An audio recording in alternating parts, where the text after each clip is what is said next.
Hello and welcome to our penultimate episode of A Question of Property. I'm your host, Lucia France, and joining me are our usual panel of property experts who are primed and ready to fight it out and see who's going to give the best advice for our viewers. So good morning, first of all, to John Howard.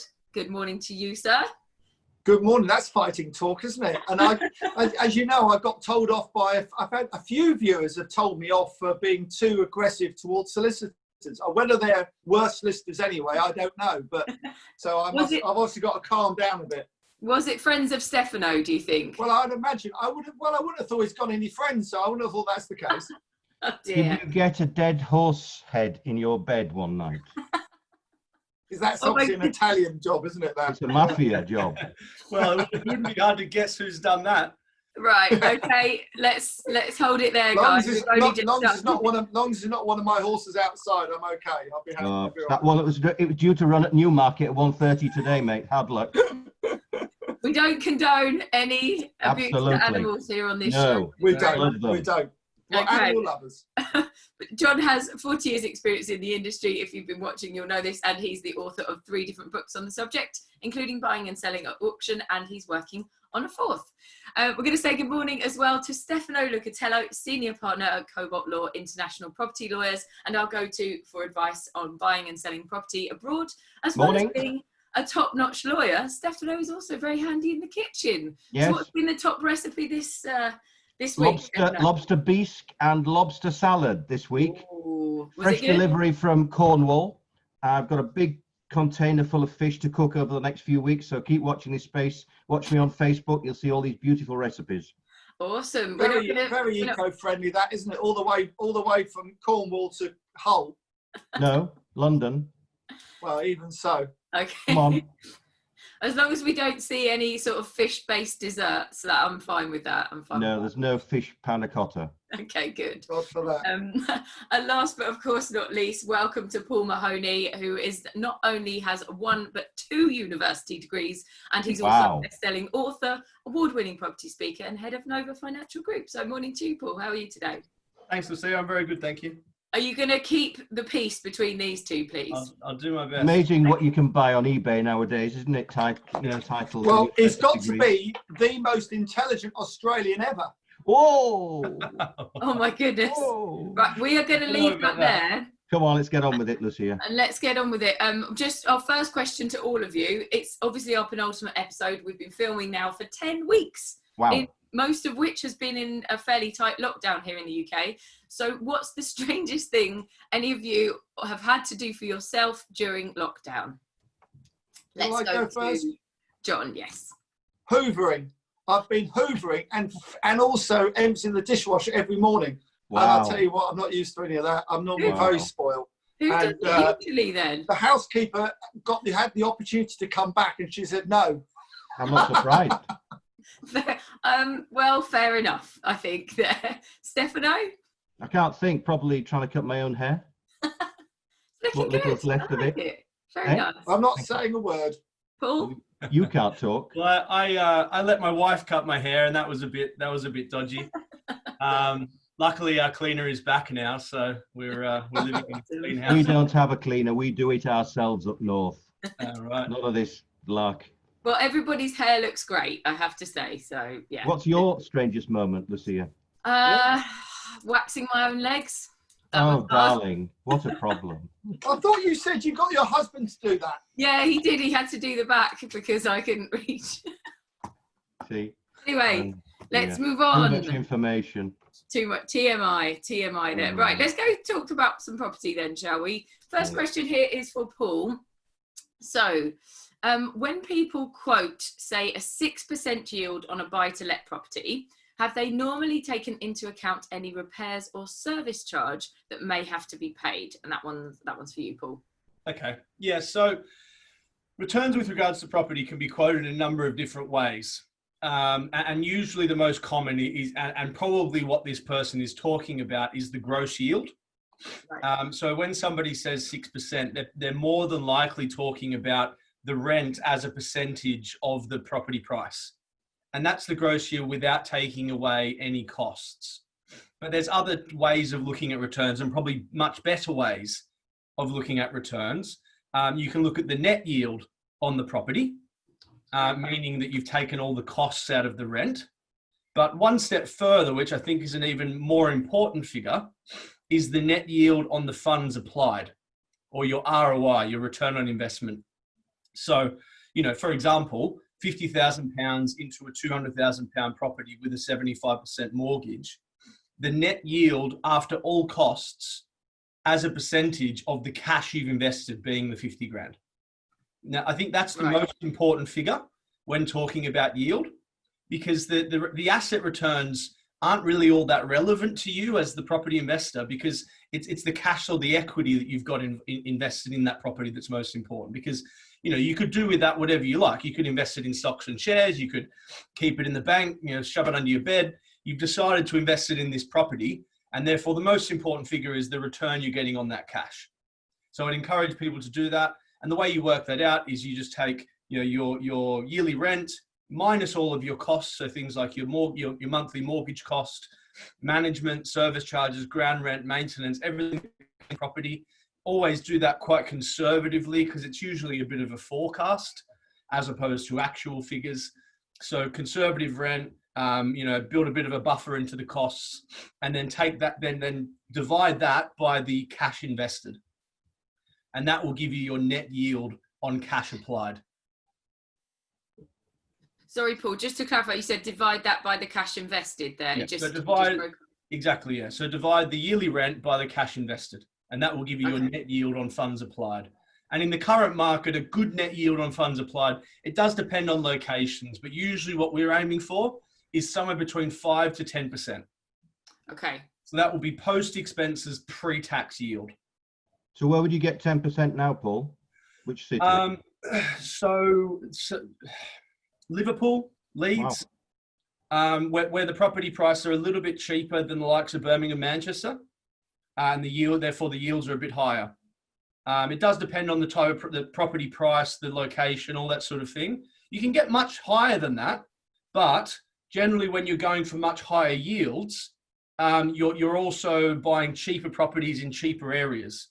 And therefore, in my view, you're taking more risk because the vacancy rates are often higher, the quality of tenant is lower. So it's a bit of a balancing act between having confidence in the return and actually getting it.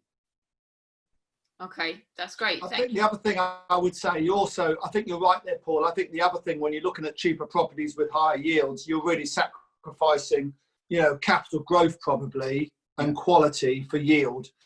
And of course, unfortunately, sometimes, the yield might sound great to start with, the rental return, but of course, it doesn't cost a lot less to refurbish a house in Burnley, say, with due respect to Burnley, as it does, Leeds or somewhere else. So actually, when you have to refurbish them, you're actually pro rata investing more money into that property for what it's worth than you are in another one.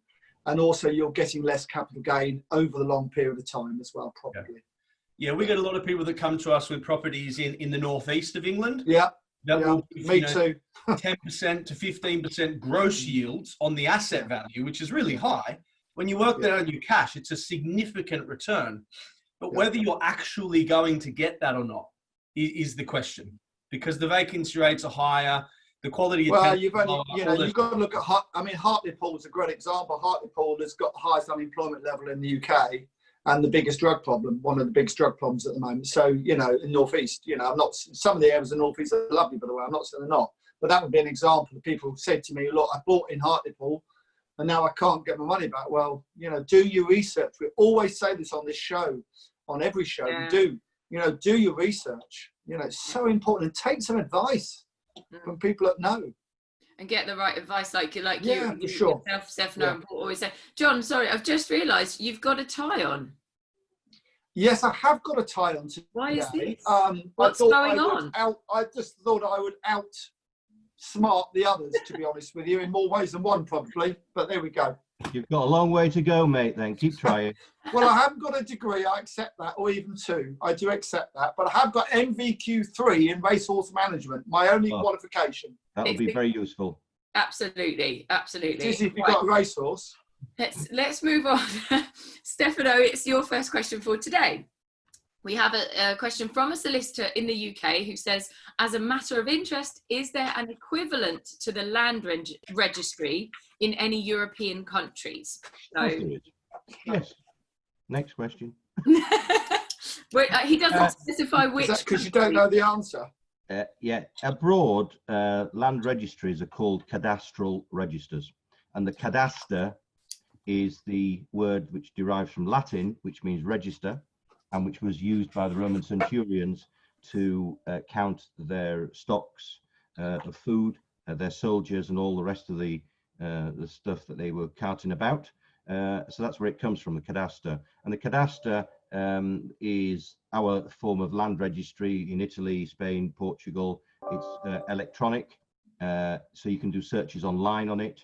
And the cadastral register will tell you, much the same way as our English land registry does, which is divided up into a property register, proprietorship register, and a charges register, what is on the title. So it'll tell you who owns the property, the share of ownership, because in foreign countries, in European countries, we have the civil law system, and you can own in fifths, sixths, sevenths, which is very unheard of in our common law jurisdiction. Yeah. So you could get families which each own a sixth, it's 6 of them, and it'll tell you who owns what and where. It'll tell you the rights and the obligations of the property. It'll have a cadastral plan, which is the plan of the property showing you the perimeter of the property. Interesting enough, abroad, when you have a plot of land and a property, each one of the two will have a separate land registry number and plot number. So you could have plots within plots within plots within subdivisions within this, that, and the other. So you can have external buildings attached to it with their own title number. Makes it quite complicated. And the interesting thing about cadastral registers, especially in Italy, is that the further north you go, in Trentino, which is in Alto Adige, which are the 2 regions close to Austria, the system of cadasters of registering property is based on the Austro-Hungarian system, which talks about fractions. So it's not decimals, it's fractions, and you have to, it's the only place in Italy where it's not electronic, and you have to do a manual search. So when we deal with clients who are buying up there, we have to send someone down to the local land registry to actually do a manual search, which means flicking through loads of books, finding the plots, and getting all the title problems off the register to then be able to advise the client. So yeah, the answer in short is yes, every European country has something called a cadaster, which is the equivalent of our land registry. Some cadasters have more information on, some countries have more information on the cadasters than others, but it is what we start off with when we start doing searches and start buying property for clients abroad. It sounds like it could get really complicated there with all of the subdivisions. Does that often cause problems? Yeah, it does. I mean, especially in northern Italy, as I say, because you're hand searching as opposed to electronic searching, and you imagine that it would take an absolute nightmare to sort that system out. Yeah, I mean, you've got to be very careful, and you've got to be, you know, my reputation's on the line when I'm talking to clients and I'm telling them, look, there's 6 people that own this, and making sure that there are 6 people. Yeah. And then just before completion, the notary, or the notaio in Italy, or the public authorities, I've always called him along this series, has to do another search to make sure that between exchange of contracts and completion, there hasn't, or the day before completion, there hasn't been any changes, such as a new charge being put on the property, or someone coming off the property, or someone having died, or whatever. So there's been no change to the registry cadaster. Right, okay, great. Thanks very much, Stefano. A longer answer there. See, we got it out of you. But it was complete. And it was absolutely. Comprehensive indeed. Professional. Thank you. Oh, John's being nice to you. That's good. I'm trying. You're very trying. Okay, let's go on to John's first question then for today. This person says, I'm looking to purchase a commercial investment. I've come across one that looks quite interesting. Can you explain the distance to me, please, between a full repairing and insuring lease and an internal repair and insuring lease? Okay, well, Stefano can probably do a better job than this than I can, but here we go. I'm sure he'll catch me out at some point. Yeah. So a full repairing and insuring lease means that they are taking on all the costs, all the insurance and the repair of the building. So when you get, say the rent's £10,000, you will get the £10,000 clear of any other costs. So that is a real genuine net. And that's the great thing about commercial, of course. You know, you're not then, unlike residential, you haven't got, if it's full repairing and insuring, That's what it means, full repairing and insuring. If it's internal repairing only and insurance only, it means they have to look after the interior as it is when they take it on normally, but they don't have to they don't have to look after the externals. That may be because there's a number of different tenants in the building, and if the guy or lady checks, she might find that there is what's called a service charge to cover all the external repairs. So they pay a share of the external repairs. They may not be. So that's the difference. And you definitely need to check. Also, the big thing you need to ask is when the tenant moved in, was there a schedule of works carried out? A schedule of condition, not work, schedule of condition.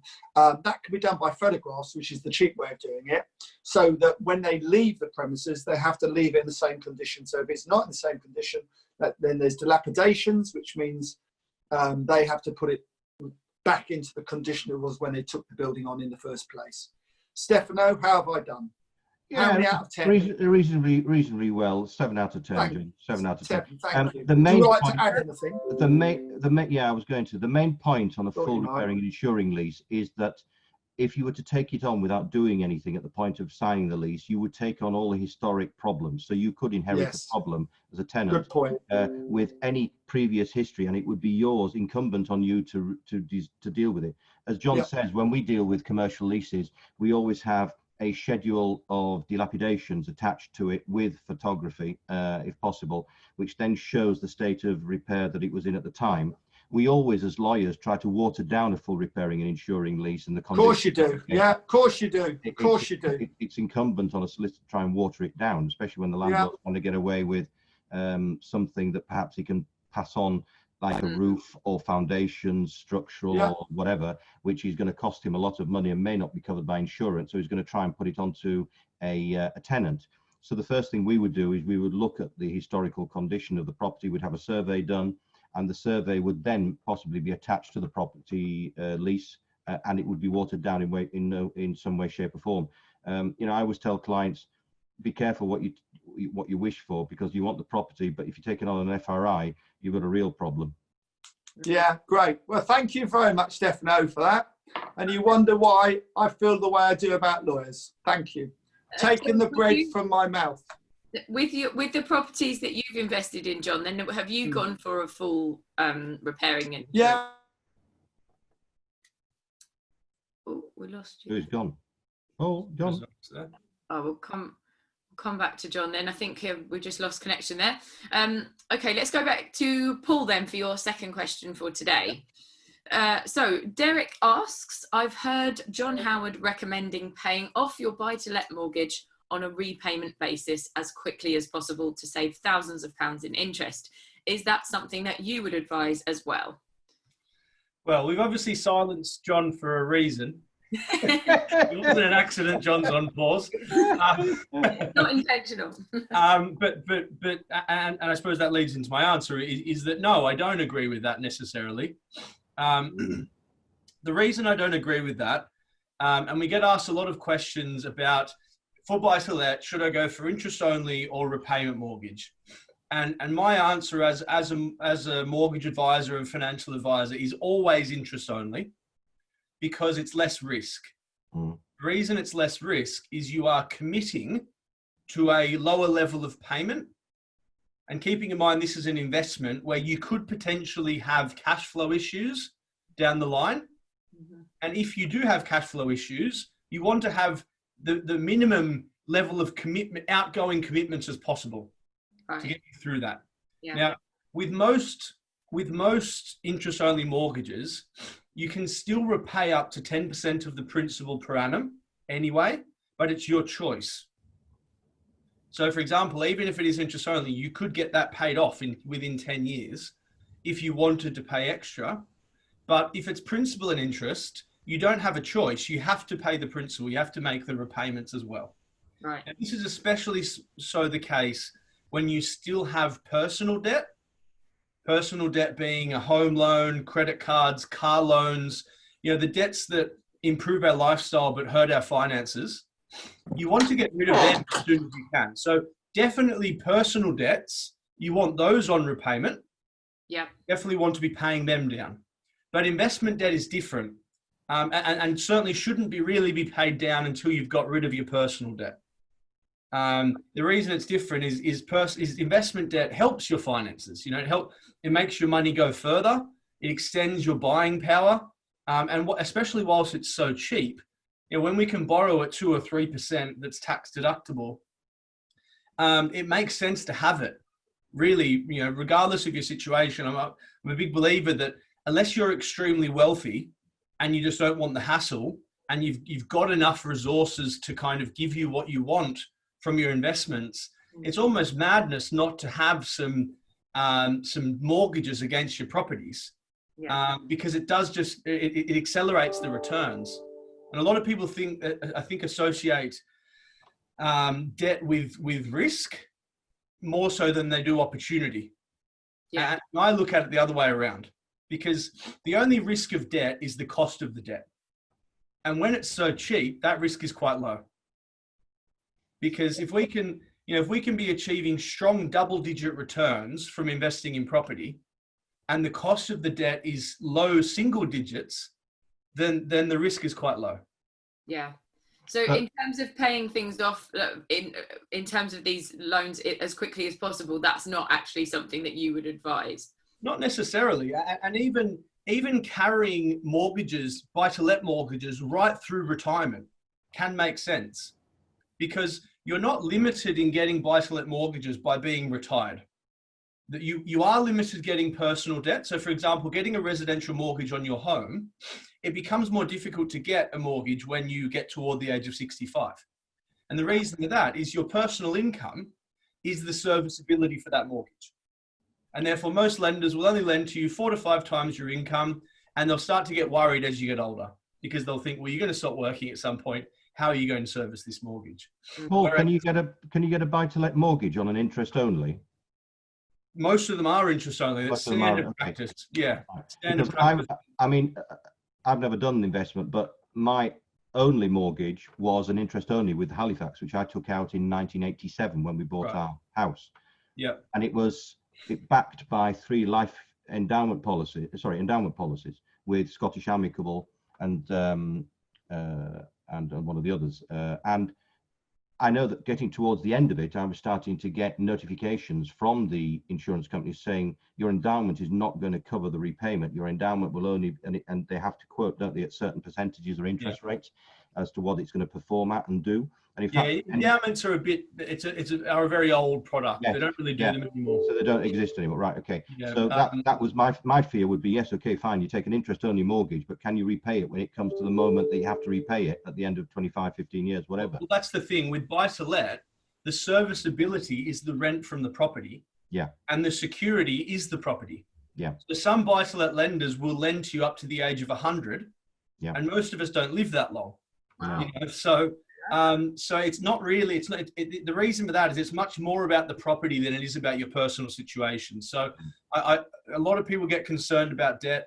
And I think the thing you need to do is separate the difference between good debt and bad debt in your mind. It's worth having good debt. And you're almost, you are underutilizing what you have if you don't have good debt. Right. But it's worth getting rid of bad debt, being personal debt. So, you know, we see people all the time that have, you know, debt-free properties or very low levels of debt against properties.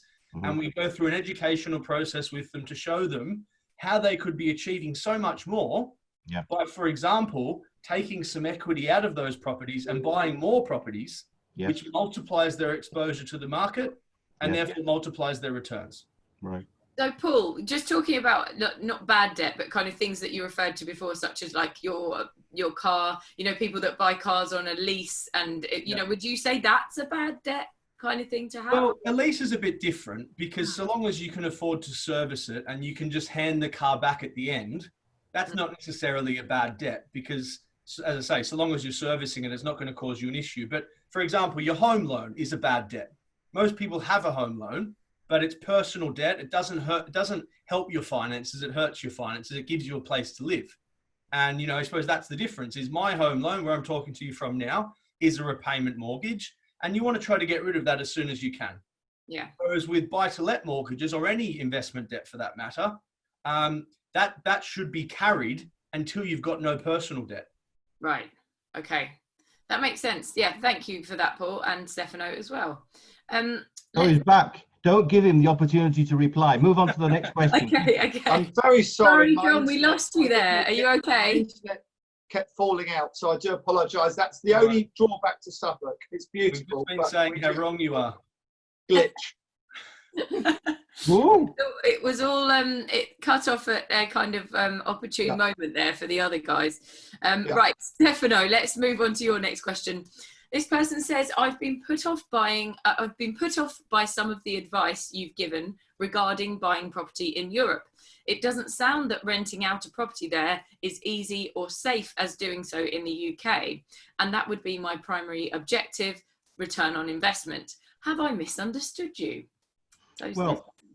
Every country has its own rules and regulations, and certainly buying property and then renting it out abroad is totally different from doing it here in the United Kingdom. When you set up, we've quite often touched on this during the 10 weeks that we've been talking, when you actually rent a property out in a foreign country, in a European country, let's say, there are rules and regulations which apply, and they mainly, as they do in any country, but they mainly benefit and protect the tenant. So it means that if you try as a landlord to be clever and have let's say a fixed term lease, which is a recurring lease, a 1-year lease, which then becomes a 5-year lease, the law states that automatically gives security of tenure in all the European civil law countries to the tenant. So yes, the odds are stacked very much in favor of the tenant in European jurisdictions. And yes, you've got to get your act together when you decide to rent it out, whether it's commercial or residential, 2 sets of different laws. And it's very important that you do think about it, because if your aim is to get it back at some point, you don't always, and this is the one point that differs in many European countries, you don't, like in the United Kingdom, have the right under the Landlord and Tenant Act 1954, for example, which deals with commercial leases, to get the property back if you fall under one of the cases, which is that you need it for your own occupation as the landlord. Right. Or you need to carry out works of reparation. They're one of the 7 cases under the schedule that you can actually take back possession for when it's covered and protected. I mean, most leases nowadays in England are not protected. They fall outside the scope of the 1954 Act, Part 2. But anyway, abroad, you don't have that. And therefore, yes, it is very much stacked against it. No, I mean, there's nothing wrong in renting out a property. I would always rent out a property abroad on the basis that you're going to get a slightly lesser income, but you would rent it out to a professional couple or someone who is local to the area where you bought the property, and they will look after the property for you. And I think you should see it more as what John and Paul do, as an investment rather than a lifestyle change, because you've got someone in there, you won't be able to occupy it yourself, either temporarily or fully. And you know, you see it as a return on your investment. These two keep going on about return on investment and all the rest of it. Well, as long as you keep the client there, the tenant there, you've got a return on your investment. You've got to see it as something that is going up in capital appreciation, and also return by way of rental income. But it is, yes, more difficult, and yes, it is fraught with difficulties. And I'm not saying no, don't do it. You know, the English market is what it is. The international market is a totally different market. I guess. Stefano, sorry. I'm just going to very quickly ask, in terms of capital growth, have they seen the same amounts of capital growth, perhaps, that the UK market's seen over the years in principle, and have they had the recessions as well? Property recessions? Yes, absolutely. Property recessions, of course, we've had the property recessions, 2007, 2008, the whole world got a property recession. So yes, I mean, in Spain, when I do my seminars, I say that in Spain, for example, overnight property prices went down 40%. In Italy, 25%, 30%, in France, 20, 30%. But Spain took the real hit. Yes, it's a totally different market, John. I mean, you can't equate the two. No. At the end of the day, we've had the recessions. Property. I mean, I always say to people see if you go to the best example is France. And people buy in France. If you look on the property markets now, you'll see that properties have gone down 30% in the last 2 months in France. But that does not mean to say that you will get a great price when you come to sell it in 10 years' time. Lots of people who sell their properties now have been trying to sell their property in France and Italy and Spain and less so Portugal, have a problem in either selling it or getting the price they wanted. It's the case that if you invest £100,000 into a property in France and then you do some works to it, you might not get back what you have invested in it on the purchase price. Why? Because it's not that sort of market. You will only get your money back in France, for example, in places like Paris, the major cities, if you're going to do flat investments like John and Paul do, or if you go to seaside resorts like Saint-Tropez, Cannes, Nice, and places like that, Marseille, where there is a high demand for people. You know, I did one last week for a client, completed one last week for a client who bought in Mougins, which is just outside Cannes. She paid 6.5 million quid for it, euros for it. Cool. So she will get her money back because that's one of the trendy areas. But if you go to the Vienne, if you go to one of the other Dordogne, you're not always, even the famous areas, they're not always areas where you will get your money back. And you've not got to see it, unfortunately, that way, because investment abroad has different criteria to investment like Paul and John. I mean, Paul's always saying, isn't he, that, you know, he wouldn't invest abroad because it, you know, it's totally wrong and this, that, and the other. But it's two different frames of mind. You know, I'm investing abroad at the moment because I want to buy something. I want to buy something for my cookery school and for my spa, and it's a lifestyle change. But I'd like to think. I take it we're going to come to the opening. Lucia will definitely get. Lucia's booked for a course of yoga. She's doing some of her yoga there. Absolutely, yeah. So, comments. Say again. Sorry, finish, Stefano. No, right. It was just to say that two markets are totally different, and you know there are people who want to invest abroad, and there are people who want to invest in the United Kingdom. The two are totally separate. You've got to consider what you want at the end. What do you want? And mainly, investing abroad is a lifestyle change. And return. It comes down to what we always say. It's what was the intention in the first place? You know, where do you want to go with it? And there are obviously very different things as to whether you're just looking at it purely financially. Or for your lifestyle, or you know, whatever investment. So So just a couple of comments on that, guys, and points I've probably made before, but I agree with what Stefano said there, in that if it is solely for investment, and if you're solely doing it to make money, it doesn't make much sense in my mind to be buying abroad, because one big reason is you're playing the foreign exchange. Nobody knows what the pound versus the euro is going to do over the next 10 years. And that could benefit you, or it could wipe out your returns through no fault or logic of your own. So that doesn't make much sense to me. And also, Stefano said, so far as they are more cyclical markets. You know, for example, a friend of mine bought a holiday home / investment on a golf course in Portugal, and when the recession hit, that golf course shut. So he went from having a lovely house on a golf course to having a lovely house in a desert. So, you know, you're right. It's a lifestyle thing. Sometimes people get confused between lifestyle and investment. They should be two completely separate things. I agree with you. I would describe it as using walkabout money, bit of fun money, compared to, you know, business money is how I would describe it, probably. But you don't sound a lot of fun, Paul, to be fair. I mean, a lot of people love to buy abroad.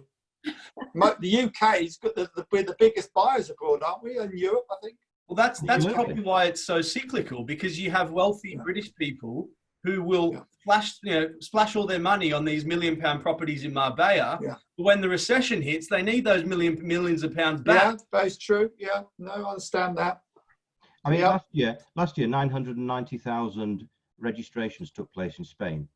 Now, not all of them are British. 65% of those registrations were British. Right. Wow. 990,000. Yes. And 65% were British. Yeah. Do you mean registrations as in getting an NIE number? And... No. As in people, land registrations, i.e. completion. Right. Know, that's unbelievable, isn't it? Unbelievable. Wow. And they're not all big things. I mean, in Spain, you can start off at 30,000, 20,000, 30,000. Yeah, that's my limit. That's interesting. That's nearly 1% of the UK population have bought in. Yeah. That's included. Although it wasn't last year, it was a bit longer than that. Okay, let's move on to John's next question then for today. Good. This person says, I am in the process of purchasing a partly finished 2-flat conversion from a house. What are the things that you would say I have got to look out for and be aware of?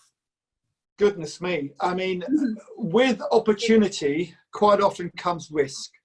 So the bigger the opportunity, potentially the bigger the risk of things going wrong. So when you buy any property, be it a house or in this case, they're buying 2 flats, which is being converted from a house, you really need to know what has been done. And more importantly, has that work been done correctly?